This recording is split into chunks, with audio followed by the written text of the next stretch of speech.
is Joe Foy. I'm National Campaign Director for the Wilderness Committee. We're a Canadian environmental organization based in Vancouver with offices in Toronto, Winnipeg, and Victoria. We work to protect Canada's wilderness and wildlife. We have about 60,000 supporters nationwide. I produced this video to show our supporters our campaign activities for the period between May 2016 and April 2017. The magic at the Wilderness Committee gets made by about 24 staff members and several hundred volunteers. One of the things we do every year is to publish our annual report. In it you'll find descriptions of our campaign work, everything from trail building activities to expeditions to protests to all sorts of fun activities to protect wilderness and wildlife. You'll also, of course, find the most up-to-date information on our financial situation. The Wilderness Committee is mostly supported by our thousands of supporters and their individual donations. Now let's see what we've been up to. From sea to shore, the protests have been endless. Despite that, the Trans Mountain Pipeline expansion project is moving forward. However, those opposed are not convinced. We see this as, window dressing on a recommendation that is effectively a rubber stamp. It's not if a spill will happen, but when, and we can't have that risk. If they think this pipeline is going to get built, they have another thing coming. Our Manitoba office produced 20,000 copies of our educational report entitled Keep It Wild. It's a call to expand Manitoba's protected area system. The BC government released a report on public support for the South Okanagan-Similkameen National Park Reserve proposal. At first, it didn't seem like much of an announcement, but when the Wilderness Committee's Gwen Barley dug a little deeper, we found massive public support for the park proposal. Reason to get up into the area and to celebrate. After spending time in the beautiful South Okanagan, Gwen got word that a critical piece of spotted owl habitat had been logged, so she went up to check it out. Hi, I'm Gwen Barley, and I'm the National Policy Director with the Wilderness Committee.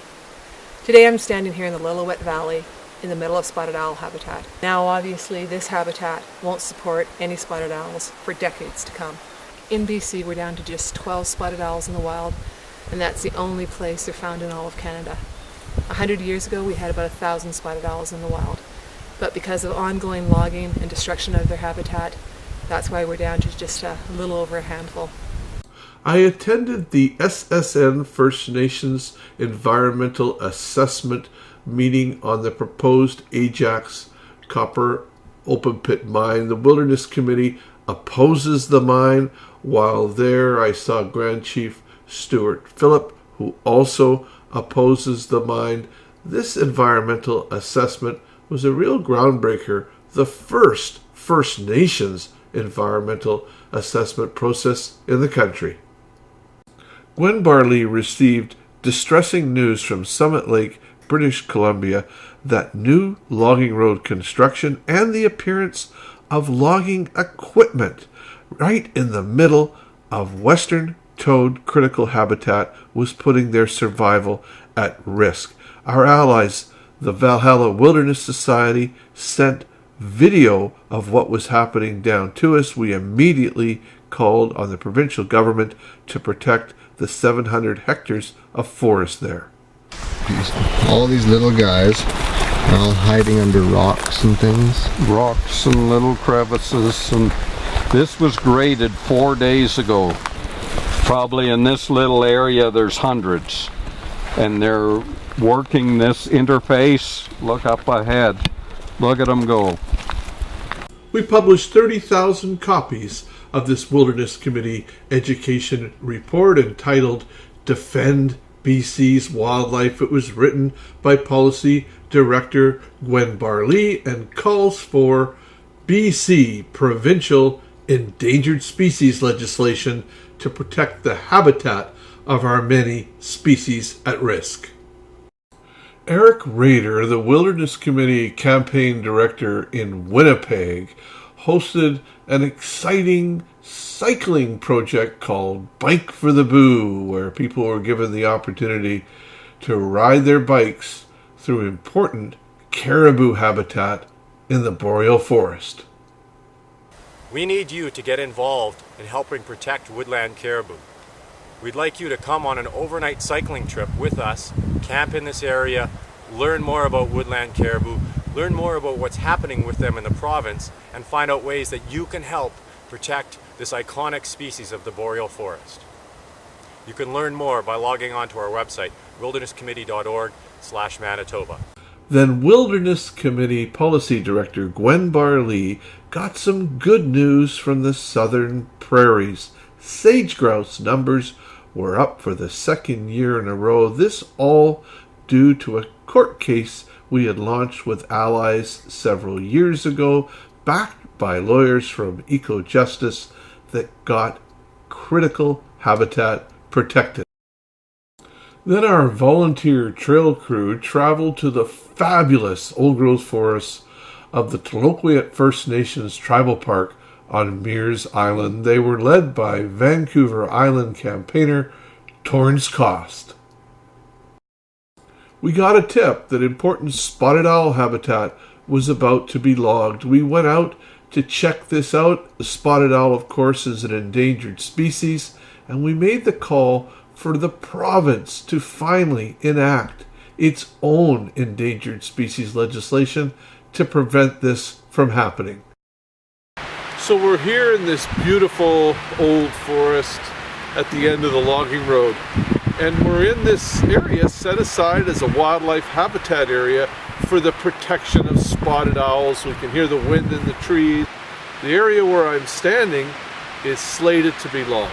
The logging of forests like this is why the spotted owl continues to slide towards extinction in Canada.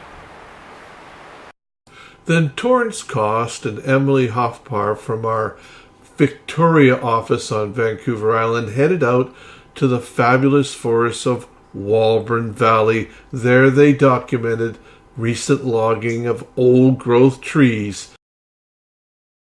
Torrance and Emily joined a gathering of activists in the Walburn Valley and then went on to mount a number of banner protests in Victoria calling for the protection of the old-growth forests of the Walburn Valley.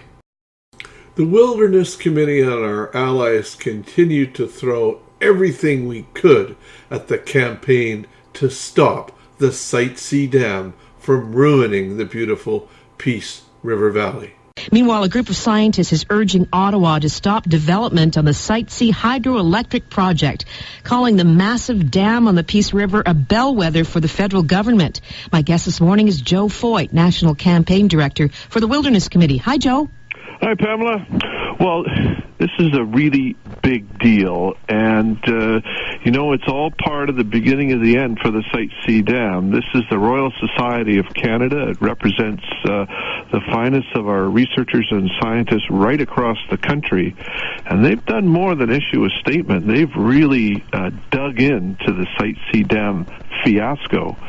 I headed up to the Peace River Valley for the annual Paddle for the Peace event, where people gathered from the local area right across BC to make the call to end the Site C Dam and protect the beautiful Peace River Valley.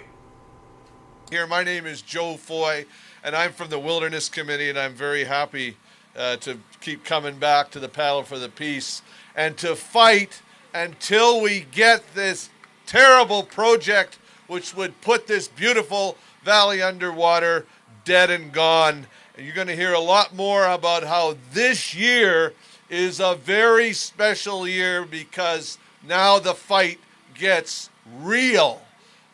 because our provincial government is trying to do very severe, nasty harm to us this year, especially with the farmers, the boons and others, where they want to take their homes. And when you want to take somebody's homes and farms and dig it up this year, that means this year is a different year. I know this paddle is a fun event, but this is not a fun situation we find ourselves in, and it's why please turn to the person on your left and your right, give them a big hug, and say thank you very much for being here. And then the federal government issued permits to allow Site C dam construction to proceed, which made us fight even harder to stop this damn dam.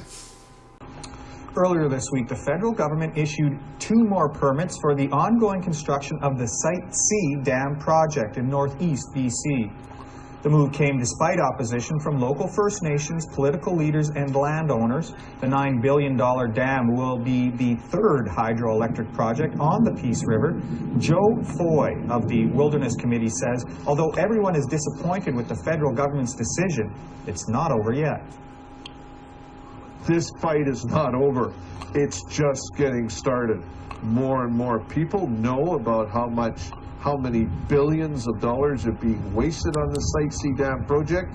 The Treaty 8 First Nations get their day in court in September in Montreal, and finally we have a provincial election coming at us next year. We've got to sink the Site C dam before it sinks all of us. Joining with allied environmental groups and led by lawyers from Eco-Justice, we launched a court case in the federal courts against the use of bee-killing neonicotinoid pesticides. Shortly after that, we celebrated wildly when the city of Vancouver banned the use of neonicotinoids in lawns and gardens. Our City Council has voted unanimously to ban neonics, a group of pesticides believed to contribute to bee mortality. The pesticides were developed in the 1990s as a safer alternative to DDT, but they are believed to kill bees by lowering their resistance to infection and weakening their ability to reproduce. Then we were back on Mears Island in the Toloquit First Nations Tribal Park there in the heart of Clayoquot Sound, helping to upgrade the fabulous Big Tree Trail. The Wilderness Committee's Torrance Cost traveled to Port Alberni on Vancouver Island to join in a protest against raw log exports. The exports of unmilled logs cause forest workers to lose their jobs and increase the amount of trees that are cut from old-growth forests.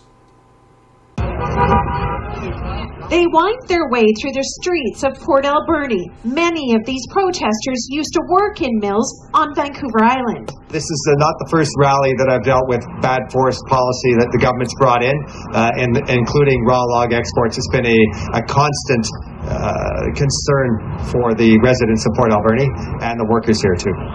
Raw log exports are a small but growing portion of BC's trade to Asia, and with many mills closing over the past decade, it's a sensitive issue. Most of the ships leaving Port Alberni are loaded with raw logs, not processed lumber. We need government leadership. Our government needs to represent us. We elect them to take care of the environment and to take care of our communities, and right now they're just taking care of a handful of logging companies, and that needs to change. Back in the Wilderness Committee's Vancouver offices, we put on a retirement party for longtime Wilderness Committee executive team member Matt Zhang. Matt looked after the finances of the Wilderness Committee from the 1990s until the present time. He guided us through the tricky waters of trying to keep an environmental organization afloat, and was much loved by everyone he worked with. In August, the federal panel charged with hearing public sentiment regarding Kinder Morgan's proposed pipeline expansion met a wall of opposition in Vancouver, including from our own climate campaigner, Peter McCartney. Regardless of the government's decision, I hope that people are ready to shut this pipeline down. But I would ask that the government reject this pipeline. Thank you. And we spoke to the Kinder Morgan pipeline panel in Victoria as well. Hearing is underway for a second day in Victoria as a federal panel takes a second look at the controversial Trans Mountain Pipeline expansion project. All our efforts to do what we can do as Canadians to rein in climate change, and that means we should not be exporting bitumen around the world. We should not be exporting any carbon-based fuels. In September, Torrance Coss, the Wilderness Committee's Vancouver Island campaigner, got great news that the Union of BC Municipalities was backing a motion to stop logging old-growth forest on Vancouver Island. We published 55,000 copies of one of our educational reports, this one written by Policy Director Gwen Barley, about the need to ban bee-killing neonicotinoid pesticides right across Canada in order to protect bees and our other precious pollinators. Wilderness Committee climate campaigner Peter McCartney headed north on a road trip to visit some of the province's proposed mega projects like LNG, fracking, and the massive Site C hydroelectric project planned for the Peace River Valley. So this is the first time I've ever been to the Peace River Valley, and we just drove up the most majestic landscape you'd ever see. It's early September and all the leaves are changing.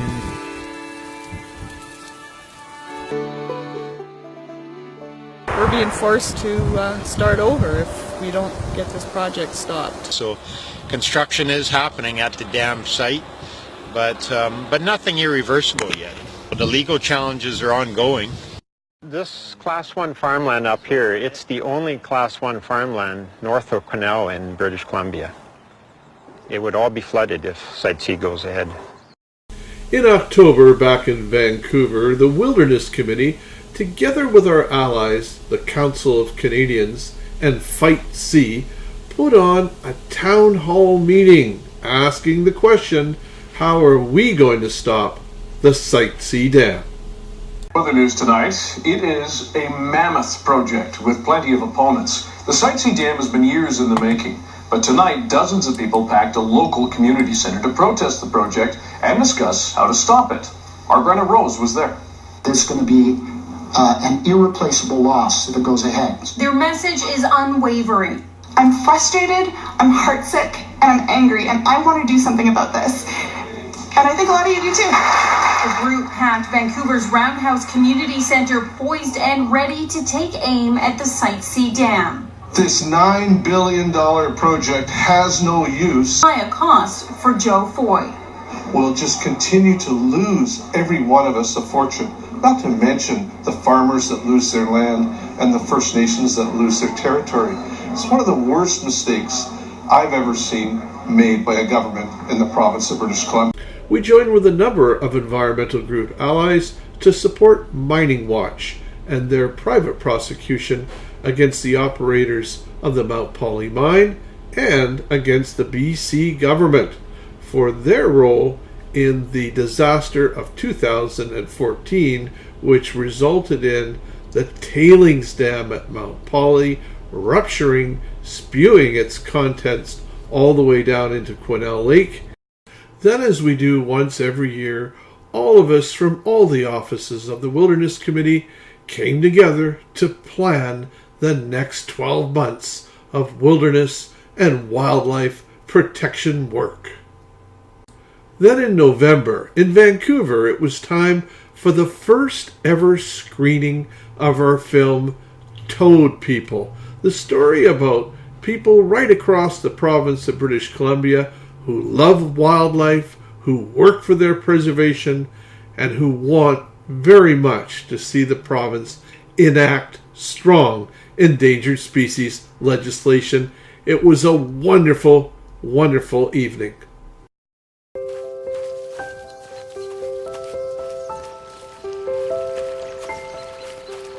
Peel the leaves up. See if we can find him. There he is.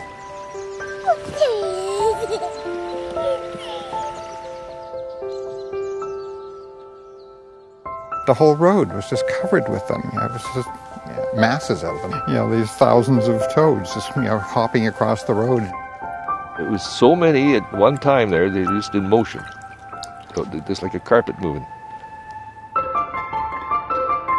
When you get looking at the adult western toads, you can get right down in front of them, and they look like Arnold Schwarzenegger toads. The Toad People screening was very well attended. People loved it. There was a panel which included the filmmakers, Mike McKinley and Isabel Grock.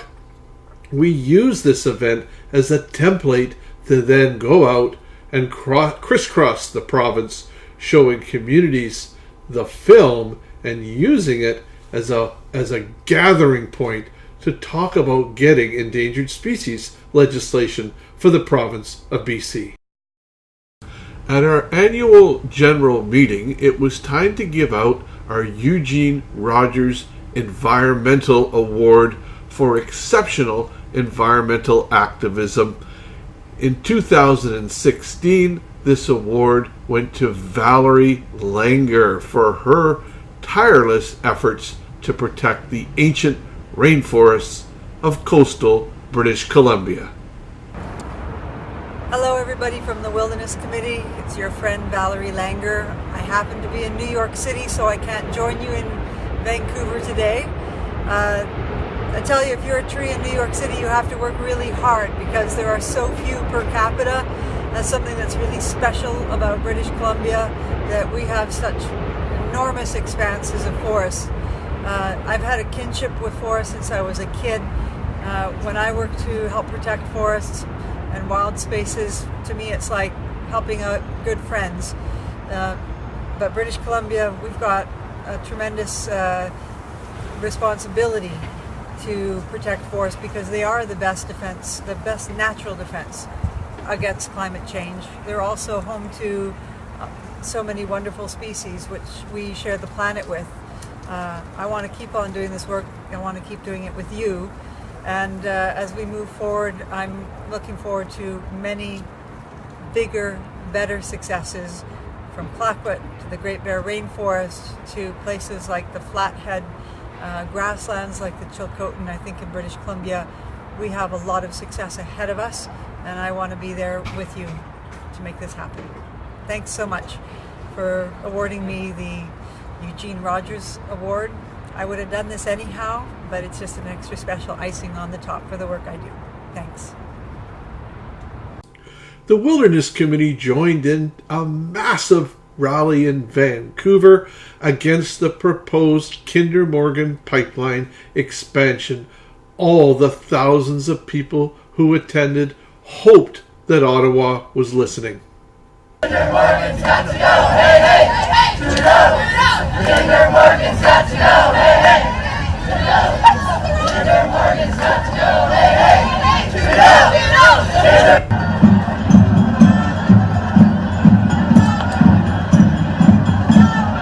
People poured out of their homes to the Vancouver streets to demand that Prime Minister Trudeau not okay the pipeline. But, in fact, that's exactly what he did. And so now the fight ramped up to stop the Kinder Morgan pipeline expansion.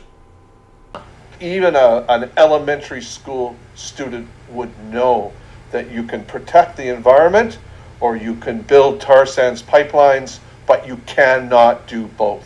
Okay, listen, let's get Peter on the line. Peter McCartney is a climate campaigner with the Wilderness Committee.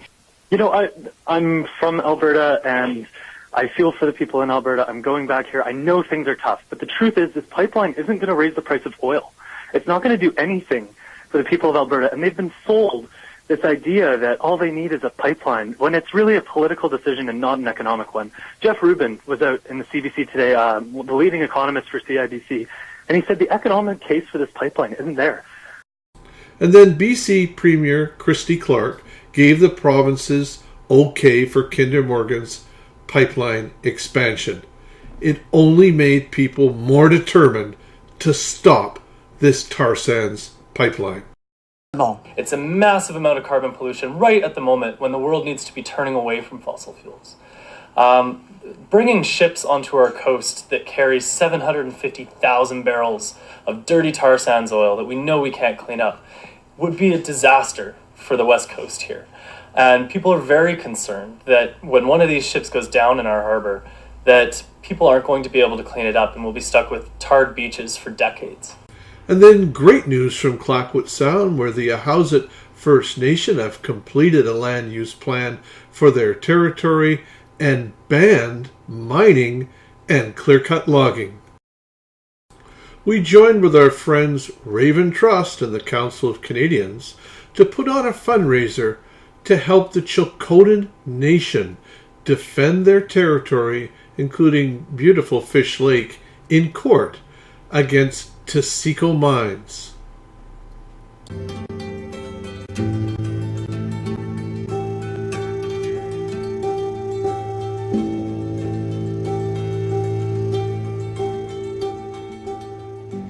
We haven't been included in a lot of the decisions that have been made over the last 150 years, and our land has been in conflict with the British Columbia government for a long time.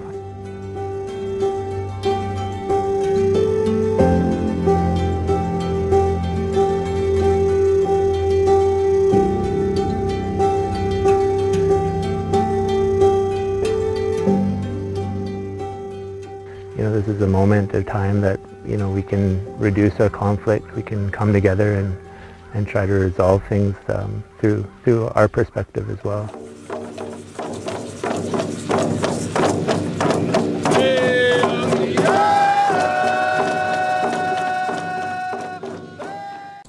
In February of 2017, we were on the steps of the BC Legislative Buildings delivering a 40,000 name petition calling for provincial endangered species legislation to be enacted.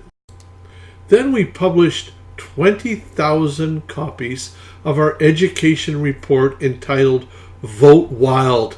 It encouraged people in British Columbia to vote with the environment in mind in the upcoming provincial election. On Valentine's Day, we gathered on the legislative lawn to demand a little more love for BC's environment. Angry protesters aren't feeling the love this Valentine's Day as they gather outside the BC legislature. The status quo of growth at all costs, at polluted waterways, of trampling Indigenous rights is no longer acceptable. In March of 2017, we joined with our friends at Sierra Club to hold a series of public meetings on northern Vancouver Island over the future of the island's remaining old-growth forests. We rallied with forest workers in front of the BC legislature, calling for an end to raw log exports to protect mill jobs. We produced a video to encourage youth to speak to their families about the upcoming provincial election and the importance of dealing with climate change and environmental protection.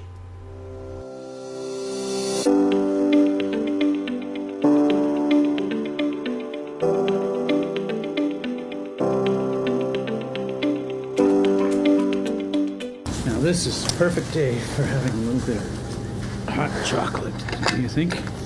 Although it's March and it's snowing, this is, I don't know, it's strange weather patterns. What do you think about climate change? You're quite a bit younger than me. You're going to be around on this planet a lot longer than I am. So in many ways, these questions are really about you and your generation and your future. There's an election coming up, and I think we really need to start electing governments that make tough choices. Yeah. Will you make climate change your top priority when going to the polls on May 9th? Yeah, I think I will. I mean, I think this has been a good conversation. We've talked about climate change and about the urgency of it all, but I want to ask you if you would consider voting with climate action in mind in this upcoming provincial election. It's terrifying. I think that speaks to me that I have to really think hard about this climate change. I will consider it. I need you to keep what we've said here in mind during this election. Oh, absolutely. It's such it's I don't your know. future more than it's my future. I'm glad you think that way. Well, I have to think that way. I'm a parent.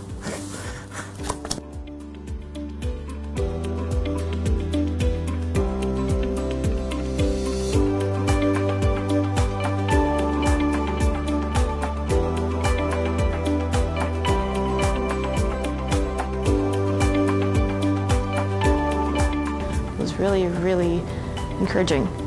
As a climate activist, really encouraging to hear that. In April, we delivered thousands of letters at the Ontario legislative buildings calling for an end to logging within Algonquin Provincial Park. I traveled up to Kamloops to hear the SSN First Nations formal rejection of the proposed Ajax open pit copper mine. We produced 30,000 copies of an education report entitled Caribou in Crisis, written by Manitoba campaign director Eric Rader. It lays out the case for Canada stepping up to protect the habitat of the increasingly endangered woodland caribou right across the boreal forest and down into the montane forests of British Columbia. And then we joined together to help out our allies as they put together an extremely well-attended event to talk about how people in Vancouver could help stop the Site C Dam.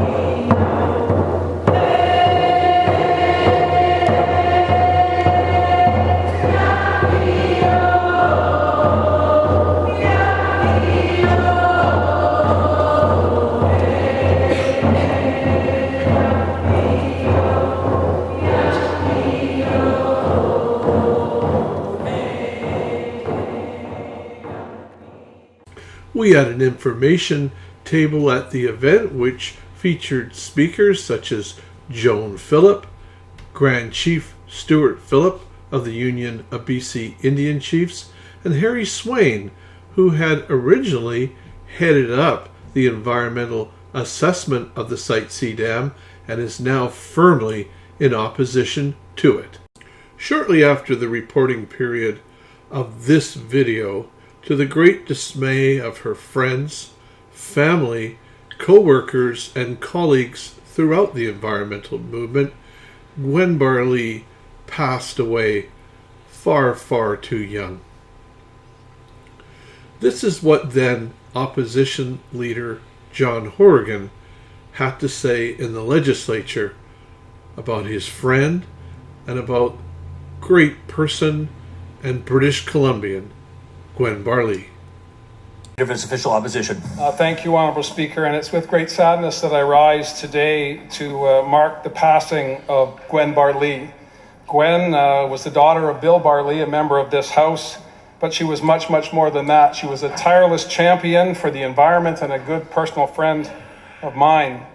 Gwen always sought consensus and cooperation. It may not always have felt that way to ministers on the other side, but each and every day Gwen got up to try and make life a little bit better for herself, for her community, and most importantly for the wild spaces and those that live there, the animals of British Columbia.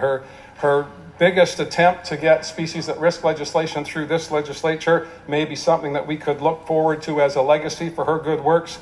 But I also want to talk a little bit about how she fought through all of these challenges over the past number of years. She also contracted Lyme disease back in 2006, 2007, and became an advocate for that disease as well. So it wasn't just the environment, it wasn't just protected spaces and protected species, it was how do we address this health challenge here in British Columbia and indeed right across North America. Lastly, it would not be a tribute to Gwen Barlee if you didn't talk about her fierce competitiveness. And if anyone ever had a deck of cards in their hand and thought that they could play Texas Hold'em, they never met Gwen Barlee. She was, through her dad, a prospector of this and that across this great province. Bill was famous for his ghost towns and gold trails, and Gwen was with him as a child and continued on a passion for this great province, its great history, and most importantly, a little bit of blackjack and a little bit of cards now and again. I will greatly miss Gwen. Her colleagues at the Western Wilderness Committee will miss her as well. I know she'll be missed by her mom, Kathleen, her sisters, Diane and Veronica, and by anyone in this house who ever had the opportunity to meet Gwen Barlee.